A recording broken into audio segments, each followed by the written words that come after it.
Color can do a lot to convey your message in a design. We're going to take a look at several different ways to mock up a layout designed in black and white and add interesting bits of color. I'm going to go to preview mode and take a look at 3 different layouts that all started the same but have a different color story. If I go to Pages and look at page 2, here is the Quiet Cry color set from Kuler, and we'll be seeing Kuler as part of this video.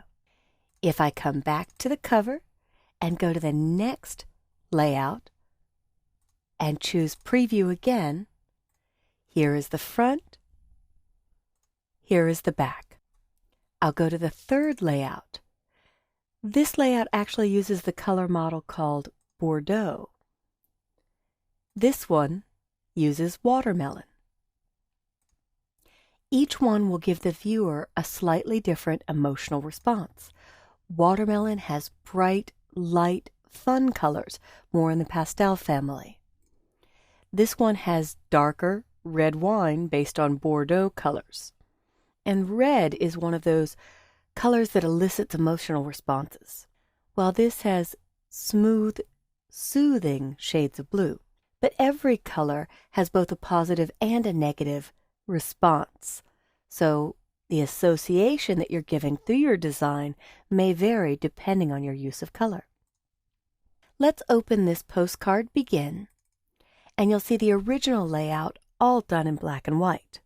Color has psychology, and to give examples of positive and negative, red can evoke the feeling of passion or love or excitement or heat. But the negative emotions evoked by the color red could be danger. And all kids know red means stop.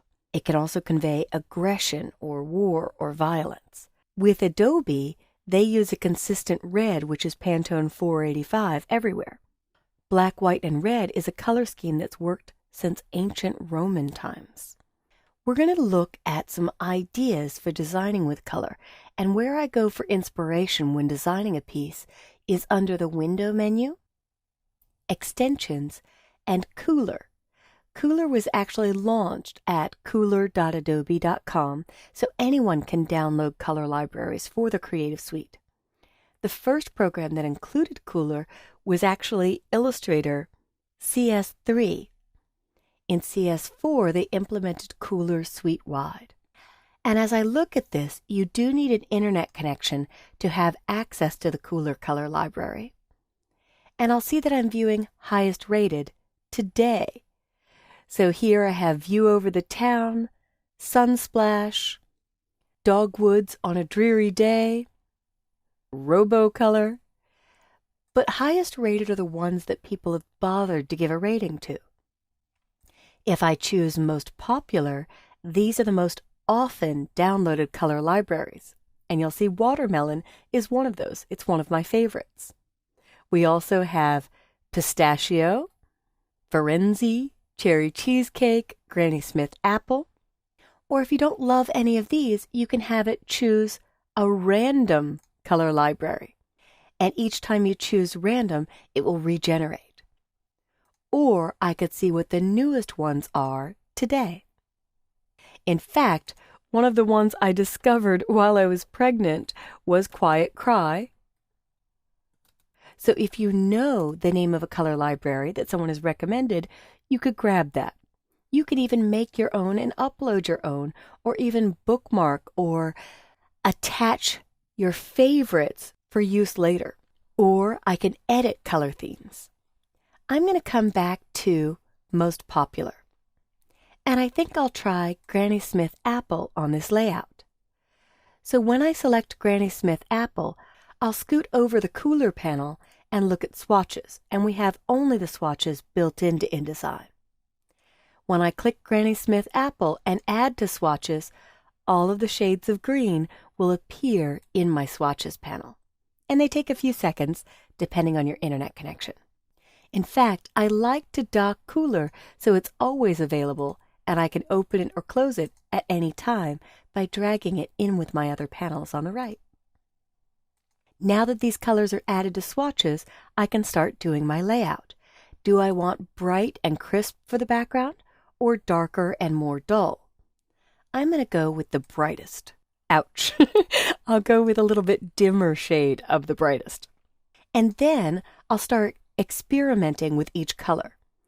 Often it helps to see the double column toolbar so I can see fill and stroke, inside color or outline color more clearly. And I'll start experimenting with a few of the shades that are built into this Granny Apple set. So I think I'll work one direction,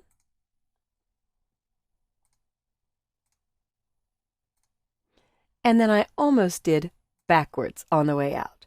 And maybe I want to leave this one as a slightly different shade in my color model. Experimentation will really lead you to the best combination. Then I'll select this text and I'll hit stroke in my toolbar. And for the stroke color, I think I'll choose the lighter green. And I can experiment with several different versions of the green that are included. I often click away and hit the letter W for preview to see if I like where I'm going with this.